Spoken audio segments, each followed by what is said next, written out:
नमस्कार मित्रांनो, शासन साथीमध्ये आपले स्वागत आहे. केंद्र सरकारच्या प्रत्येक कार्यालयात आता मराठी भाषा अनिवार्य करण्यात आली आहे. त्रिभाषा सूत्रानुसार हिंदी आणि इंग्रजी सोबत मराठी भाषेचा वापर केंद्र सरकारच्या राज्यातील प्रत्येक कार्यालयात बंधनकारक असणार आहे. राज्यातील बँका, रेल्वे, विमा कंपन्या, टपाल विभाग, BSNL, एअर इंडिया, RBI यांसह सर्व केंद्र कार्यालयांना याबाबत शासनाने स्पष्ट निर्देश दिले आहेत.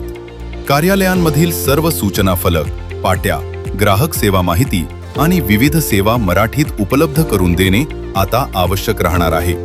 तसेच प्रत्येक कार्यालयाने या कार्यालयात मराठी भाषेचा वापर होतो असे स्वयंघोषणापत्र दर्शनी ठिकाणी लावणे बंधनकारक करण्यात आले आहे. यासोबतच जिल्हाधिकाऱ्यांना संबंधित कार्यालयांमध्ये प्रत्यक्ष मराठीचा वापर होतो की नाही याची पडताळणी करण्याचे आदेश देण्यात आले आहेत. मराठी भाषेला प्राधान्य देण्याच्या दृष्टीने शासनाचा हा महत्त्वाचा निर्णय मानला जात आहे.